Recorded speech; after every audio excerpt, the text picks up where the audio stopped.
قولوا لا الہ الا اللہ تفلحو، اے لوگو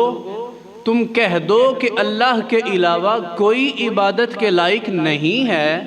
جب تم یہ کہہ دو گے تو تم تفلحو کامیاب ہو جاؤ گے۔ عقیدہ توحید کے حوالے سے بات کرنا شروع کی تھی۔ وہ عقیدہ کہ جو دین اسلام کی بنیاد ہے، عقیدہ توحید وہ عقیدہ کہ جس کے بغیر کوئی عبادت کسی کی قابل قبول نہیں۔ عقیدہ توحید وہ عقیدہ کہ جس کے بغیر کسی بھی انسان کی کوئی نیکی قبول نہیں۔ اس کی وضاحت کرتے ہوئے میں نے یہ بتایا تھا کہ عقیدہ توحید سے دوری، اللہ تبارک و تعالی کے احکامات سے روگردانی، اپنے دنیاوی معاملات کو دین سے الگ کر لینا، اپنے ذاتی معاملات کو دین سے الگ کر لینا، اپنی دنیا کو دین کے تابع کر کے نہ چلانا، اپنے فیصلوں میں، اپنے معاملات میں، اپنی فیملیز میں، اپنے گھروں میں، اپنے کاروبار میں، اپنی معیشت میں، اپنی سیاست میں، مختصر یہ کہ کسی بھی چیز میں جب دین اسلام کا عمل دخل نکال دیا جائے تو یہ وہ چیزیں ہیں، یہ ساری وہ چیزیں ہیں کہ جو کسی بھی انسان کے لیے اللہ تبارک و تعالی کی ذات کے وجود کا انکار کا سبب بنتی ہیں۔ آہستہ آہستہ چلتے چلتے جب ان سے ابتدا ہوتی ہے، جب کوئی بندہ دین کو اپنے دنیاوی معاملات سے الگ کر دے، جب وہ یہ سمجھے کہ دین الگ چیز ہے، دنیا الگ چیز ہے، دین اور نیکی کا تعلق مسجد کی چار دیواری کے اندر محدود ہے، اس سے باہر دین کا کوئی تعلق نہیں۔ جب یہ چیزیں کسی سوچ کے اندر آ جائیں، کسی فکر کے اندر سما جائیں، تو یہ وہ جگہ ہے جہاں سے خدا کی ذات کے انکار کا آغاز شروع ہوتا ہے۔ یہ چیزیں آہستہ آہستہ چلتے چلتے بڑھتے بڑھتے پھر بالآخر انسان خدا کی ذات کے بارے میں سوال کر بیٹھتا ہے۔ تو آئیں اللہ تبارک و تعالی کی وحدانیت کی بات کریں۔ عقیدہ توحید یہ کوئی بہت بڑا فلسفہ نہیں ہے، یہ کوئی بڑا سائنس نہیں ہے کہ جسے سمجھنے کے لیے بڑی غور و فکر کی ضرورت ہو۔ عقیدہ توحید یہ صرف انسان کے یقین کا نام ہے، دل کے یقین کا نام ہے۔ عقیدہ توحید صرف اسے سمجھنے کے لیے تھوڑا سا غور و فکر کی ضرورت ہوتی ہے کہ جب انسان اس کو تھوڑا سا سمجھ لے، اس میں غور و فکر کر لے، تو یہ چیز از خود غور و فکر کرنے سے اس کی سمجھ میں آ سکتی ہے۔ جیسے کوئی بھی انسان جو اس دنیا میں آتا ہے، وہ اس معاشرے میں آگے بڑھنے کے لیے، سروائیو کرنے کے لیے بہت سی چیزوں میں غور و فکر کرتا ہے، بہت سے لوگوں کے ساتھ چلتا ہے، بہت سی چیزیں سیکھتے ہوئے وہ آہستہ آہستہ آگے بڑھتا ہے، وہ اپنی زندگی گزارتا ہے، اور بہت سی چیزیں انسان کے ذہن میں وقت کے ساتھ ساتھ پروان چڑھتی ہیں، وقت کے ساتھ ساتھ اس کے ذہن میں بہت سی چیزیں جو ہیں وہ بدلتی رہتی ہیں، ان میں بدلاؤ آتا رہتا ہے، وہ تبدیل ہوتی رہتی ہیں۔ اللہ تبارک و تعالی کی ذات کا جو تعارف ہے، اس کو جو سمجھنا ہے، جو خالق کی ذات کو سمجھنا ہے، اپنے مالک کی ذات کو سمجھنا ہے، اس کے لیے کوئی بہت سارے دلائل کی ضرورت نہیں، کوئی لاجک کی ضرورت نہیں، کوئی سائنس کی ضرورت نہیں، بلکہ اللہ تبارک و تعالی کی ذات کو سمجھنے کے لیے صرف اس کی ذات کے تعارف کو سمجھنے کی ضرورت ہے۔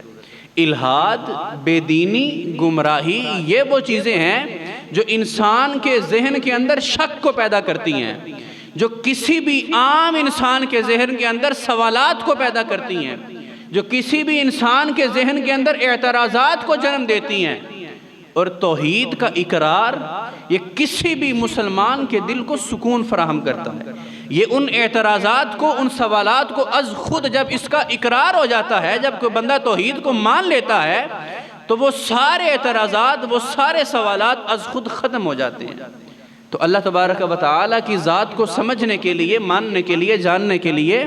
کوئی بہت زیادہ دلائل کی ضرورت نہیں، صرف غور و فکر کی ضرورت ہے۔ اور مسلمان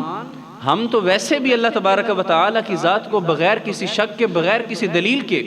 ہم اللہ تبارک و تعالیٰ کی وحدانیت پر ایمان رکھتے ہیں، ہم اس کی توحید پر یقین رکھتے ہیں۔ توحید کا مطلب یہ ہے کہ کوئی شخص جو توحید کا اقرار کر رہا ہے، جو خدا کی وحدانیت کا اقرار کر رہا ہے، وہ یہ اعلان کر رہا ہے کہ میں یہ مانتا ہوں، میرا اس بات پر ایمان ہے، میرا اس بات پر یقین ہے کہ خدا کی ذات کے علاوہ کوئی ہمیں پیدا کرنے والا، کوئی ہمارا خالق نہیں ہے، خدا کی ذات کے علاوہ کوئی ہمارا رازق نہیں ہے، خدا کی ذات کے علاوہ کوئی ہمارا مالک نہیں ہے، خدا کی ذات کے علاوہ کوئی ہمارا معبود نہیں ہے۔ ہر وہ بندہ جو توحید کا اقرار کرتا ہے، وہ اس بات کا اعلان کرتا ہے کہ ہم صرف اور صرف اپنا خالق، اپنا مالک، اپنا رازق، اپنا معبود، صرف ایک ذات کو مانتے ہیں، اور وہ خدا کی ذات ہے۔ جب کوئی بندہ توحید کا اقرار کر لیتا ہے، اب اس میں اتنی بڑی یہ دنیا، یہ کائنات ہمارے سامنے موجود ہے، اگر ہم صرف اسی میں غور و فکر شروع کریں تو اس میں موجود ہر چیز کسی منتظم کی موجودگی کا پتہ دیتی ہے۔ اس کائنات میں موجود تفکر کرنے کے بعد ہر چیز اس کائنات میں موجود، وہ اس بات کا پتہ دیتی ہے کہ آخر کوئی ذات تو موجود ہے، کوئی تو ہے جو اس نظام ہستی کو چلا رہا ہے۔ اور یہ ایسا عقیدہ ہے، عقیدہ توحید، یہ وہ عقیدہ ہے کہ جو کسی بھی مسلمان کے لیے بنیادی عقیدہ، کسی بھی مسلمان کے لیے ایک بنیادی نظریہ ہے کہ اس عقیدے میں، کسی بھی مسلمان کے اس عقیدے میں اگر ذرا سا بھی فرق آ جائے، اس عقیدے میں، عقیدہ توحید میں اگر ذرا سا بھی کمزوری آ جائے، تو وہ انسان کتنا ہی نیک کیوں نہ ہو، وہ انسان کتنی نیکیاں کرنے والا کیوں نہ ہو، وہ جناب ساری رات رب کے حضور سجدہ ریزیاں کرنے والا کیوں نہ ہو، وہ بندہ سارا دن روزے رکھنے والا کیوں نہ ہو،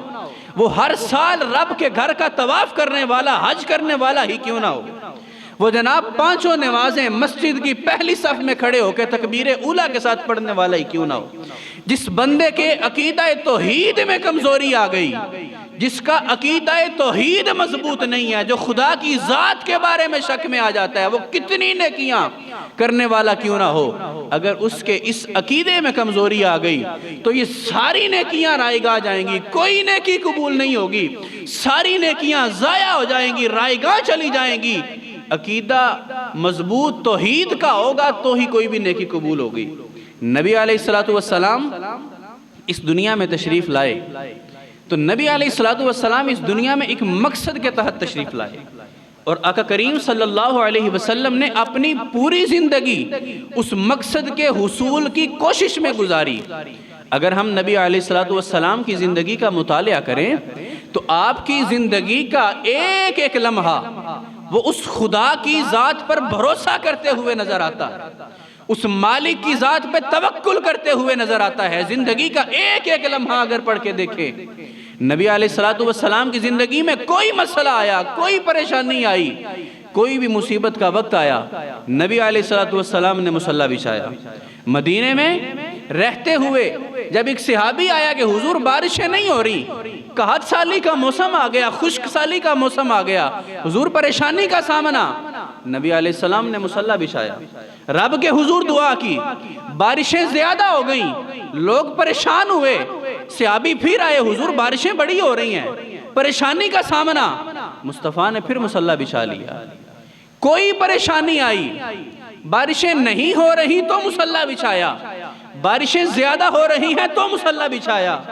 اگر کسی جنگ میں جانا ہے تو مصلی بچھایا، جنگ میں فتح نصیب ہو گئی، شکرانہ ادا کرنا ہے تو مصلی بچھایا، آندھیاں آ گئی تو مصلی بچھایا۔ یعنی مصطفیٰ کی زندگی کا ایک ایک عمل ہمیں یہ درس دیتا ہے کہ تمہاری زندگی میں کوئی لمحہ ہو، تمہارے پاس سر جھکانے کے لیے، جھکنے کے لیے تمہارے سامنے صرف ایک ذات ہے جس کے سامنے تم نے سر جھکانا ہے، صرف ایک ذات ہے جس کے سامنے تم نے سر جھکانا ہے، جس کی تم نے عبادت کرنی ہے، اور وہ خدا کی ذات ہے۔ اور یہ یقین تھا صحابہ کا، مصطفیٰ کے تربیت یافتہ جان نثاروں کا، انہیں یقین تھا اس بات پہ، رب کی ذات پہ توکل تھا، ان کا بھروسہ تھا رب کی ذات پہ، انہیں یہ یقین تھا، اور یہی یقین ان جان نثاروں کو بدر کے میدان تک لے گیا تھا، یہی یقین تھا انہیں وگرنہ یہ بات سمجھ میں آتی نہیں کہ 313 بندوں کا 1000 بندے سے مقابلہ نہیں بنتا، 1000 بندے کا 3000 بندے سے مقابلہ نہیں بنتا، 3000 بندے کا 10,000 بندے سے مقابلہ نہیں بنتا، یہ بات سمجھ میں نہیں آتی۔ لیکن ان کا بھروسہ خدا کی ذات پہ تھا۔ مصطفیٰ نے کہا تھا صحابہ تم نکلو، تمہاری مدد خدا کرے گا، تمہاری مدد خدا کرے گا، تم اس کے رستے میں نکلو تو صحیح۔ پھر صحابہ نکلے اور خدا نے مدد کی۔ اپنے قرآن میں کہا وَلَقَدْ نَصَرَكُمُ اللَّهُ بِبَدْرٍ وَأَنْتُمْ أَذِلَّةٌ کہ البتہ تحقیق نَصَرَكُمُ اللَّهُ تمہاری مدد اللہ نے کی ہے، بِبَدْرٍ بدر کے وقت، وَأَنْتُمْ أَذِلَّةٌ تم کمزور تھے اس وقت۔ اب یہ نتیجہ کب نکلا؟ جب انہوں نے خدا کی ذات پہ بھروسہ کیا، جب انہوں نے مانا کہ کوئی ذات ہے جو ہماری مدد کر سکتی ہے، کوئی ذات ہے جس پر ہم بھروسہ کر سکتے ہیں۔ نکلنے سے پہلے خدا کی ذات پہ اعتماد کیا، خدا کی ذات پہ بھروسہ رکھا، یقین رکھا کہ اگر ہم خدا کے نام پہ نکلیں، اگر ہم خدا کے دین کی مدد کے لیے نکلیں، اگر ہم اس کے نام پہ نکلیں تو وہ ہماری پریشانیوں کو سنے گا، تو وہ ہماری پریشانیوں کو دور کرے گا۔ لیکن پہلے خدا کی ذات پہ کامل یقین ہونا ضروری ہے، خدا کی ذات پہ اعتماد ہونا، اس کو ماننا، اس کو جاننا بہت ضروری ہے۔ تو یہ کوئی بہت بڑی کوئی فلسفہ نہیں ہے، کوئی بہت بڑا لاجک نہیں ہے، صرف غور و فکر کی ضرورت ہے۔ چھوٹی چھوٹی چیزوں میں غور و فکر کرنے کے بعد انسان اس چیز کو بڑی آسانی سے سمجھ سکتا ہے کہ کوئی ہے جو اس سارے نظام کو چلا رہا ہے، کوئی ہے جو اس پوری دنیا کو، پورے عالم کے نظام کو چلا رہا ہے۔